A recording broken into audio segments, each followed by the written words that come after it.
So this Lincoln Memorial was erected on the 21st of October 1893, first outside of the US with Abraham Lincoln and first in Europe.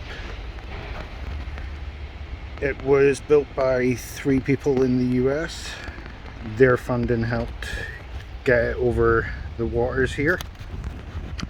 G.D. Rockefeller, J. Pierpont Morgan, Andrew Carnegie all helped for the funding of it, which on some places is valued at $6,300, which puts it in the range of just over $200,000 today. Built for the remembrance of 6 Edinburgh sons: Sergeant Major John McEwen, Lieutenant Colonel William Duff, Robert Steedman, James Wilkie, Alexander Smith, and Robert Ferguson, who all signed up to fight for Abraham Lincoln. Alexander Smith is the only one to currently be buried underneath it or in close vicinity of it. It was helped to be erected by 2 people in particular: the wife of Sergeant Major John McEwen and the US Consul William Bruce. There are some places that tend to call him Burns, but I'm more inclined to believe it was William Bruce. Now, the interesting part about the wife of Sergeant Major John McEwen is when he returned to Edinburgh after the war, he died probably within a couple of years of returning, and while he was trying to get his war pension or army pension, they wouldn't allow him to get it, or his family, after his death, because they couldn't prove that he actually fought in the war. So when this was all going on, his wife goes to William Bruce and he helps her, because her and her children are basically trying to keep John McEwen from basically going into a poorhouse and basically disappearing.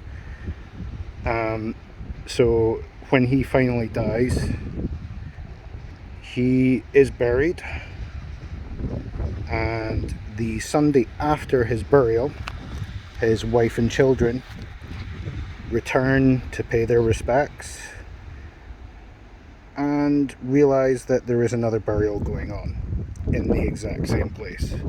So where John McEwen is buried, a little bit unknown, there is actually someone else buried on top of him within a week.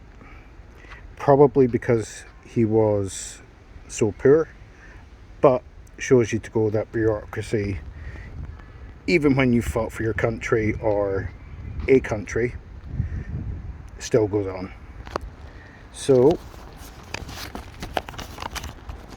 with that all being said, there was, in the Civil War on both sides, upwards of 150,000 to 500,000 Scottish soldiers that participated in the Civil War.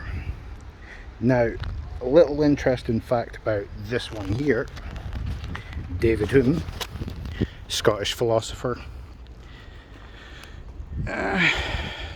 not so great on his racial parts, but I'm not going to speak on that. So this was erected where he was buried, which he wanted something buried on top of to encapsulate where his body lay.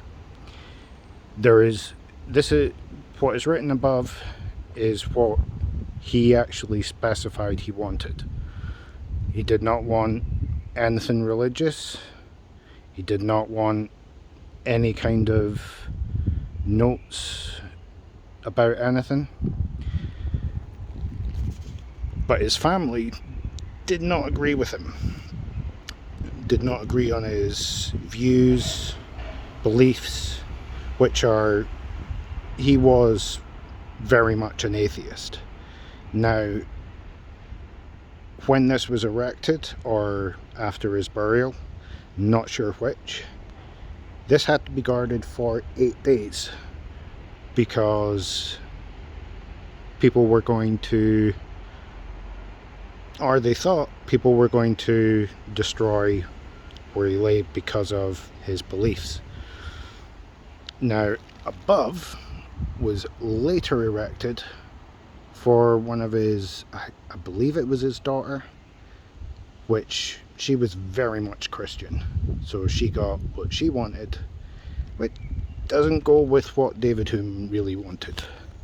Now, both Abraham Lincoln and David Hume could be said to be particularly not well versed in moral beliefs of racial equality.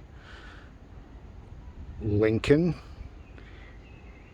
believed in colonization and annoyed a lot of abolitionists and black people who were fighting for the abolition of the slaves and the freedom of the slaves, because Lincoln didn't particularly believe that they should have the right to vote, yada yada yada. David Hume saw people of other races, if you weren't white, as inferior. Both great men within history, less on the racism though.